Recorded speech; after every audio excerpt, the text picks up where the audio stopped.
It was a long period of well over 100 years of a lot of different events that happened to make America come together. All right, so we'll begin this episode of History Matters. It's one that made me think as I was going through a lot of this historical information. I'm calling it central or balanced. This is the colonies, and it's a breakdown by ethnicity, culture, nation to a certain degree. But there was a lot of commonality. And this was really important because of all of the events that we've talked about and how the country came together and what sparked that and what helped to make and facilitate that process. Because as we've gone through these, it was a long period of well over 100 years of a lot of different events that happened to make America come together. And as I've always said, everything happens through iterations. Life is a constant series of iterations, and one iteration helps to build the next iteration. The commonality is we had a lot of people, about 2.5 million at the time of the Revolution. So it wasn't much beyond what Utah is today in size. But they were spread out from Savannah, all the way up to Augusta in Maine. But they had common manners, they had common customs, language. They did have a religious diversity, but in that religious diversity, they had common ideas of tolerance and love and justice. They also had an excellence in education and learning. A lot of people go, they just didn't know as much back then. But from what I have read and from what I understand, I think the vast majority of the common man during that time period was probably much more literate than they are today. Individual ambition and hard work. You don't come to the middle of nowhere without a work ethic. This was a hard life, and people had to work. And then the common conception of the right of self-determination, or what I look at as political legitimacy. The ability to do what you want to do, where you want to do it, and when you want to do it. All of these things were the foundation. Now, of course, there's lots of exceptions, but I think generally in the population of the colony of that time, this is pretty much their attitude and who they were as a people. We take for granted the fact that we became a Republican federation. But at the time, the colonies could have become any one of these things. They could have stayed individual states. They did become a confederation. In the early part of the Revolutionary War, that's what they did, is they created a confederation. Or they could have become a single country. And one of the things that is always remarkable to me is at the end of the Revolutionary War, there was a lot of turmoil. A lot of the soldiers hadn't been paid. Things were in disarray. Washington, as general, was highly respected by his men and by the populace. And there was even some indication at some point where many of his men just wanted him to become king. They just wanted him to take over. And he had, at that point, the capability to do that. Now, he didn't, but that was a possibility. So we could have become any one of these. Why did we become a Republican federation? And I think it goes back to some of those religious roots and some of those commonalities of why our political people at the time, when they came together, they had the roots of republicanism that had come from each of the states.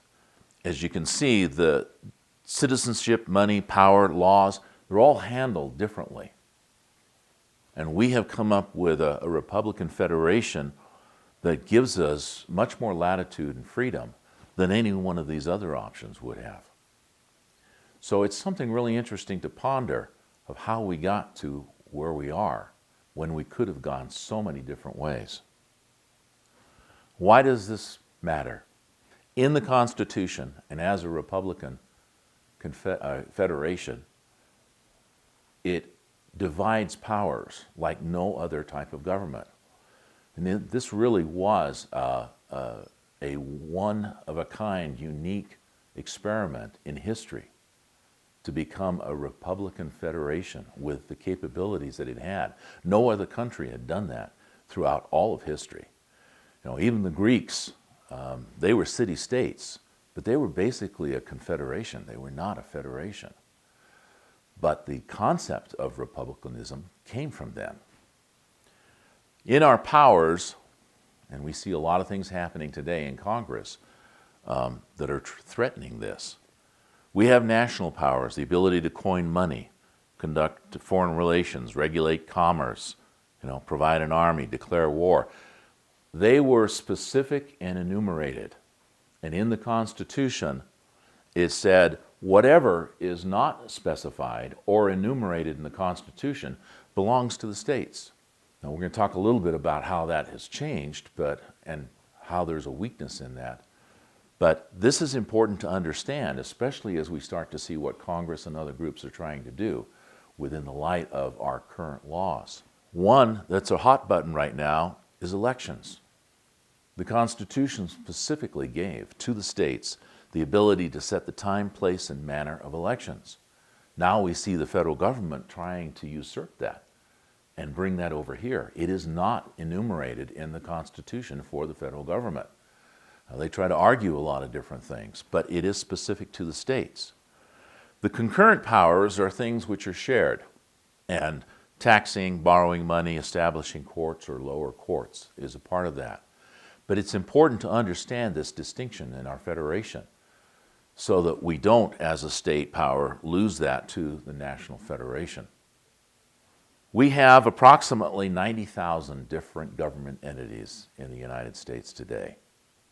We have one federal government, we have 50 state governments, but we have 89,476 other governments. That's a lot. 3,033 county governments, almost 20,000 municipalities, and 17,000 towns. As we talked about laws before, the federal government or the Constitution usurps all law. So any laws that are developed here have to fall under the Constitution. The problem that we have is one that we're seeing today: national versus state power. Now, in the past, we've seen several things happen. The Supremacy Clause of the U.S. Constitution says that the Constitution takes precedent. Now, many times Congress uses that as an excuse to say the Constitution says we can make the law and it's going to override everything else. And generally, over time, that's pretty much what happens. A few examples: minimum wage, dual sovereignty, marijuana. We've seen as the states have adopted these, then the federal government steps in, and then it becomes a federal law. So we have to be cognizant of that and understand how this mechanism works.